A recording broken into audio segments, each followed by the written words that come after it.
गेल्या 2 वर्षांचा निफ्टीचा चार्ट उघडून बघा. पहिल्यांदा निफ्टीचा चार्ट बघितला तर तो वर जाताना दिसतो. पण गेल्या 2 वर्षात तो 2 वेळा 26,000 पर्यंत जाऊन पुन्हा 2 वर्षांपूर्वीच्या लेव्हलवर येतो. म्हणजे 2 वर्ष जवळपास शून्य परतावा. एका काळात PSU थीम चालली, मग मॅन्युफॅक्चरिंग, मग डिफेन्स, मग AI, मग पुन्हा लार्ज कॅप्स. म्हणजे इंडेक्सपेक्षा ऑपॉर्च्युनिटी जास्त होत्या. आणि म्हणूनच 2 वर्षांपूर्वी आम्ही क्लायंटसाठी पोर्टफोलिओ तयार करताना निफ्टीला बीट करण्याचा विचार केला नव्हता. आमचा विचार वेगळा होता. जर पुढच्या 2 वर्षात वेगवेगळ्या थीम्स आणि वेगवेगळे ॲसेट क्लासेस आउटपरफॉर्म करणार असतील तर पोर्टफोलिओमध्ये त्या सगळ्यांचं रिप्रेझेंटेशन असायला हवं. आणि हे करून आज 2 वर्षांनी क्लायंटला 25% पेक्षा जास्त XIRR मिळाला आहे. पण रिटर्न हा रिझल्ट आहे, खरी गोष्ट आहे पोर्टफोलिओ आर्किटेक्चरमध्ये. सर्वात आधी कॅटेगरी बघूया आणि मग आपण एक एक फंड का घेतला, वेगवेगळ्या इकॉनॉमिक सायकल्समध्ये त्याचं महत्त्व काय असतं, गेल्या 2 वर्षात त्या सायकल्स कशा दिसल्या आणि त्या काळात या फंड्सने पोर्टफोलिओला कशी मदत केली, या सगळ्या गोष्टी समजून घेऊयात. या पोर्टफोलिओमध्ये आम्ही 5 वेगवेगळे ग्रोथ ड्रायव्हर्स तयार केले होते.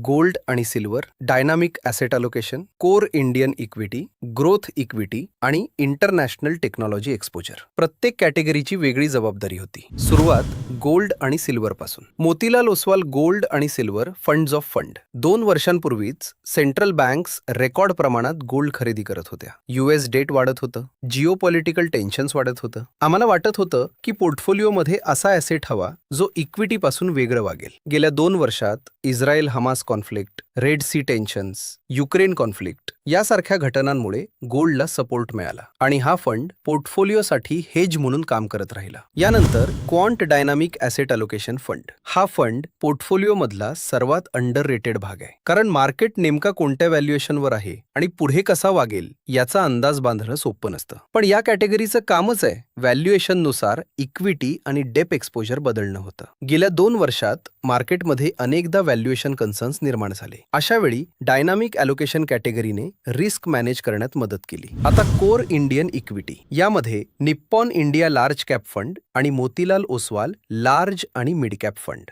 हे फंड्स निवडण्यामागचं कारण खूप सोपं होतं. जेव्हा अनसर्टनिटी वाढते तेव्हा पैसा सर्वप्रथम क्वालिटी बिझनेसेसमध्ये जातो. Strong balance sheet, strong cash flow, market leadership, यामुळे लार्ज कॅप्स हा पोर्टफोलिओचा फाउंडेशन होता. पण इथे एक कॅच आहे, ते आम्हाला सुद्धा आता कळायला लागले की लार्ज कॅपमध्ये FIIs जास्त असतात आणि ते बाहेर पडायला लागले की लार्ज कॅप्समध्ये होत्याच नव्हत्या तशा हालचाली होत. आता येतो पोर्टफोलिओचा growth engine fund, Nippon India growth mid cap fund. Mid caps म्हणजे अनेक उद्याच्या लार्ज कॅप कंपन्या, पण 100% नाही. या कंपन्या manufacturing push, capex cycle, China plus एक ऑपॉर्च्युनिटी या थीम्सचा सर्वात जास्त फायदा मिड कॅप कंपन्यांना मिळू शकतो असा आमचा व्ह्यू होता. आणि गेल्या 2 वर्षात मिड कॅप स्पेसने त्याची झलकही दाखवली. मिड कॅप युनिव्हर्स इतकं मोठं असतं की फंड मॅनेजरला अशा इमर्जिंग ऑपॉर्च्युनिटी शोधण्याची संधी मिळते. आणि गेल्या 2 वर्षात आपण हे अनेकदा पाहिलं. इंडेक्स एका ठिकाणी अडकलेला असताना अनेक मिड कॅप कंपन्या आपला बिझनेस वाढवत होत्या. यानंतर ॲक्सिस स्मॉल कॅप फंड आणि बंधन स्मॉल कॅप फंड. आता तुम्ही विचाराल 2 स्मॉल कॅप फंड्स का?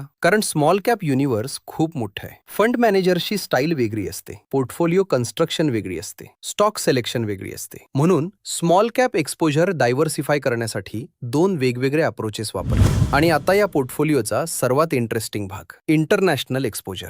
Franklin US opportunities fund, Motilal Oswal Nasdaq 100 fund, ICICI Prudential Nasdaq 100 index fund, Edelweiss US technology fund. आता तुम्ही म्हणाल 4 US फंड्स का? तर प्रत्येक फंडची इन्व्हेस्टमेंट लिमिट मधून बंद होत असते, त्यामुळे अशा प्रकारच्या ॲडजस्टमेंट्स कराव्या लागतात. या लिमिट्स बद्दल आपण दुसऱ्या एखाद्या व्हिडिओमध्ये डिटेल बोलू. तर 3 वर्षांपूर्वी आम्ही एक ऑब्झर्वेशन केलं होतं. आर्टिफिशियल इंटेलिजन्स वाढणार असेल, क्लाउड कम्प्युटिंग वाढणार असेल, सेमीकंडक्टर्स स्ट्रॅटेजिक सेक्टर बनणार असतील तर त्याचा सर्वात मोठा फायदा भारतात लिस्टेड कंपन्यांना मिळेलच असं नाही. त्याचा फायदा मायक्रोसॉफ्ट, एनव्हिडिया, Amazon, अल्फाबेट आणि इतर ग्लोबल टेक्नॉलॉजी लीडर्सना मिळू शकतो. म्हणून पोर्टफोलिओमध्ये US टेक्नॉलॉजी एक्सपोजर दिलं. आणि गेल्या 2 वर्षात AI रिव्होल्यूशनमुळे जगभरात टेक्नॉलॉजी कंपन्यांनी प्रचंड वेल्थ निर्माण केली. जर हा एक्सपोजर नसता तर पोर्टफोलिओ एका मोठ्या ग्रोथ इंजिनपासून वंचित राहिला असता. पण यामध्ये अजून एक फंड हवा होता, तो म्हणजे इमर्जिंग एशिया ऑपॉर्च्युनिटीज फंड, ज्यामध्ये तायवान आणि चायनामधील टेक कंपनीजचं एक्सपोजर सुद्धा मिळालं असतं. पण